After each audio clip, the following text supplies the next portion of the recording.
माननीय supreme court ने ही ये मामले को देखकर, जो बड़े हैं मामले, भेदभाव के मामले हैं, सारी चीज़ें हुई हैं, जब आदेश दिया था तभी इसमें बदलाव देखने को मिला है। तो आप इसको मानते हैं कि भेदभाव होता है? भेदभाव बिल्कुल होता है, बिल्कुल होता है, भेदभाव होता है। SC/ST एक्ट लगवा देंगे आपके ऊपर, ये सारी धमकियां दी जाती हैं। SC/ST एक्ट गलत लगाया जाता है, उसका मिसयूज़ होता है।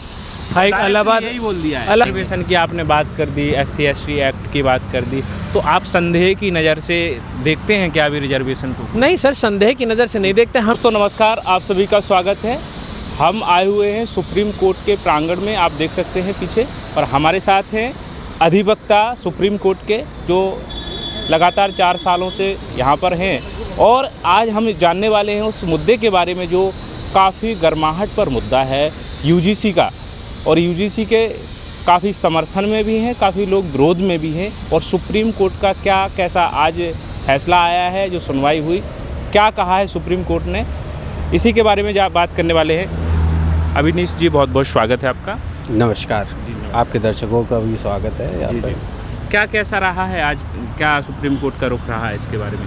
सुप्रीम कोर्ट का यही मानना है, अभी तक तो जो भी स्टेटमेंट सुप्रीम कोर्ट ने जारी किया है उस पर अभी तक के लिए तो स्टे लग गई है आगे के लिए।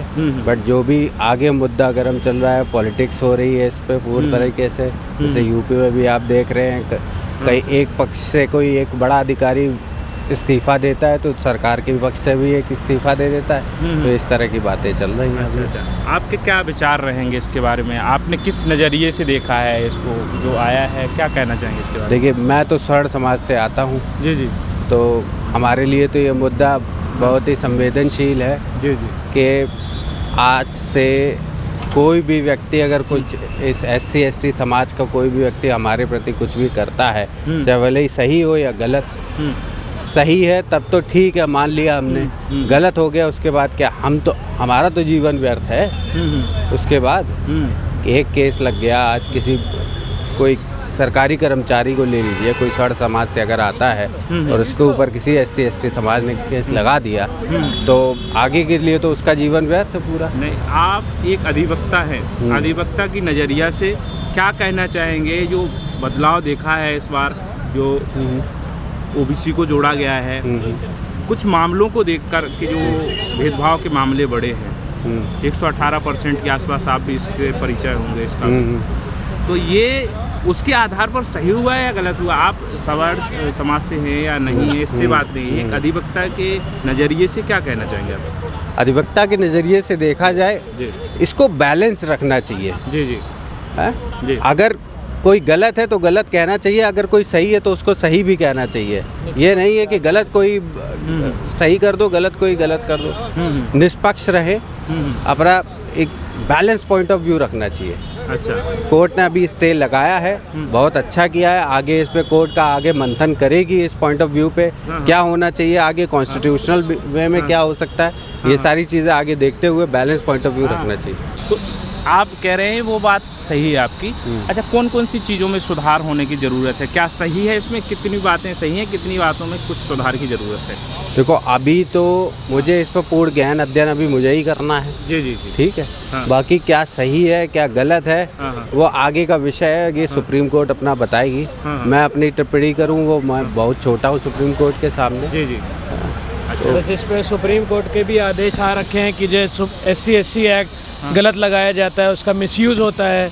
इलाहाबाद हाई कोर्ट ने कई सारे पुराने केसेस में ये बोल रखा है कि जो ये इस एक्ट का गलत मिसयूज़ होता आ रहा है। तो अब अगर ये चीज़ आज लागू हो जाती है तो इससे ज़्यादा और दुखद बात क्या होगी कि इसका मिसयूज़ हो रहा है, अब तो बिल्कुल चढ़ के मिसयूज़ होगा इस सारी चीज़ों का। नहीं, तो कितने % ऐसा मिसयूज होता है? ये तो नहीं है कि 100 में 100%। 100% नहीं होता, लेकिन 70% तो मिसयूज़ होता ही होता है। कि अगर SC/ST हैं तो हम SC/ST एक्ट लगवा देंगे आपके ऊपर, ये सारी धमकियाँ दी जाती हैं। कई सारी ऐसी चीज़ें होती हैं जो एक आम लोग के लिए वो गलत होता है। FIR दर्ज हो जाती है, जिससे इंसान को बार बार कोर्ट कचहरी के चक्कर काटने पड़ते हैं। ये सब गलत चीज़ें हैं। अच्छा। इन सब को मद्देनज़र रखते हुए ये सब ख़त्म करना चाहिए कि ये इतनी आसानी से आप जो SC/ST एक्ट लगवा दे रहे हो किसी पे, ये चीज़ गलत चीज़ है ये। अच्छा अच्छा। आपको डर है, वो डर सबको होता है कि झूठा केस ना हो। बिल्कुल सही बात है। इंसान की लाइफ का सवाल है। अगर if a student is working,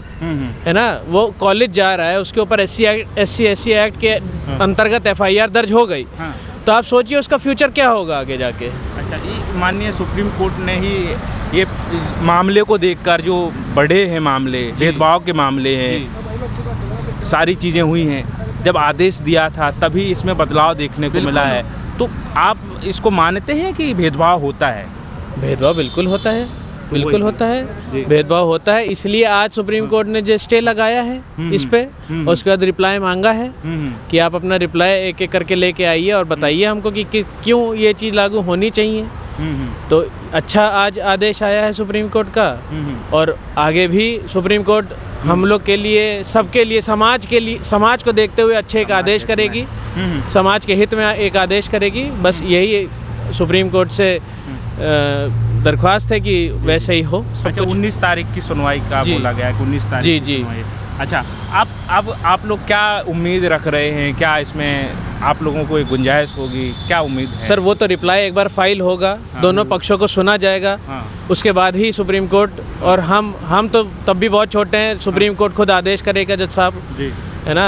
बस इसी पे आगे का पॉइंट ऑफ व्यू उसी बेस पे रख सकते हैं जब आगे रिप्लाई फाइल हो जाएगा और इसका पूरा गहन मंथन किया जाए। अच्छा, आज के समाज के हिसाब से और पहले के समाज के हिसाब से एक नज़रिया होता है, अधिवक्ता हैं आप, वकील हैं आप, कई केस देखते रहते हैं इन चीज़ों को। अच्छा, क्या बदलाव देखने की ज़रूरत है एज एक ह्यूमन पर्सन? क्या समाज को बदलाव की ज़रूरत है? जो ऐसे केस बढ़ रहे हैं, जो विश्वविद्यालयों की बात करें या समाज में बात करें, तो इसके बारे में क्या कहना चाहेंगे आप? देखिए, जो पहले का समय था जहाँ पे SC/STs के साथ बहुत भेदभाव होता था, ये सभी मानते हैं, लोग देखा है, इतिहास सब गवाह है। आज का जो समय है काफ़ी हद तक चीज़ों में बदलाव भी हुआ है, लेकिन हाँ, इस बात को भी नहीं नकारा जा सकता है कि आज हम इस अर्बन सिटी में खड़े हैं तो हम ये बात कह सकते हैं, लेकिन रिमोट लेवल पे अगर इंडिया के अंदर और भीतरी गांव क्षेत्र, देहात क्षेत्र में जाया जाए, देखा जाए, वहाँ आज भी होता है इस तरह का भेदभाव, और आगे ये ना हो चीज़ें, उसी के लिए सुप्रीम कोर्ट मंथन पे है इस चीज़। अच्छा, आप क्या कहना चाहेंगे? बस सर, यही है कि ये जो भेदभाव होता है बिल्कुल सही है, रिजर्वेशन लाया गया ये भी सही था, लेकिन कुछ समय तक के लिए, है ना। अब जैसे जो आपका यही देख लीजिए कि जो रिजर्व्ड कैटेगरी वाला अगर कोई इंसान होगा, तो उसकी अगर जो कट ऑफ आपका अनरिजर्व्ड कैटेगरी तक आएगी तो उसको अनरिजर्व्ड कैटेगरी में डाल दिया जाएगा। तो अगर मान लीजिए 75 सीटें अनरिजर्व्ड की हैं और 75 सीटें रिजर्व्ड की हैं, उसमें से अगर एक बच्चा रिजर्व्ड वाला आ जाता है, हमारे रिजर्व्ड वाले कैटेगरी से ज़्यादा मार्क्स ले आता है, तो वो रिजर्व्ड में आ जाएगा। तो मतलब अब अनरिजर्व्ड की जो कैटेगरी हो जाएगी वो 74 सीटें रह जाएंगी, उनकी 75 की 75 रह जाएंगी। रिजर्वेशन की आपने बात कर दी, SC/ST एक्ट की बात कर दी, तो आप संदेह की नज़र से देखते हैं क्या अभी रिजर्वेशन को? नहीं सर, संदेह की नज़र से नहीं देखते। हम ये कहते हैं कि आप नॉलेज से गेन करिए सब कुछ। आपकी नॉलेज है, आप मेरिट लिस्ट में आ रहे हो, आप बिल्कुल जाओ, है ना। जो एक ही लाइन से दौड़ हो, रेस हो, इसके पक्ष में तो हैं कि सबको साथ में जाने की बिल्कुल उनके लिए जो पीछे हैं, बिल्कुल उनको पीछे साथ में लाने की पहले जरूरत है, फिर साथ में आ जाएं, बिल्कुल, फिर वहाँ से भाग करें। तो सरकार की यही नजरिया रिजर्वेशन देने का, पहले उनको जो पीछे उनको साथ में बिल्कुल साथ में लाएं। तो अभी साथ में नहीं आ पाए हैं। बिल्कुल साथ, हाँ, कई ऐसी जगहें हैं जो रिमोट एरियाज हैं उसमें नहीं आ पाए हैं साथ में। आज भी भेदभाव बहुत हद तक होता है उन लोग के साथ। वो मेंटालिटी के ऊपर है सर।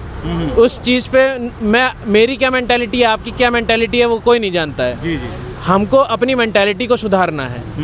हम किसी इंसान को पर्टिकुलरली जाके कोई केस लॉ बना के हम उसके ऊपर सुधार नहीं ला सकते जब तक वो मेंटली सुधरे ना। जी जी, है ना। जैसे स्वच्छ भारत अभियान है, अगर हम खुद ही यहाँ गंदगी करने लगेंगे तो स्वच्छ भारत कैसे होगा, है ना। बस वही मेरा पॉइंट ऑफ व्यू है। ठीक है सर, धन्यवाद। तो ये थी वो आज की अपडेट जो यूजीसी के बारे में सुप्रीम कोर्ट में अपडेट आई है कि भाई अगली सुनवाई 19 तारीख मार्च को, तो 19 मार्च को सुनवाई होने वाली है। तो ये अधिवक्ता हैं जो सुप्रीम कोर्ट में हैं, इसी के बारे में हम अपडेट देते रहते हैं। अगले वीडियो में मिलेंगे, तब तक के लिए नमस्कार।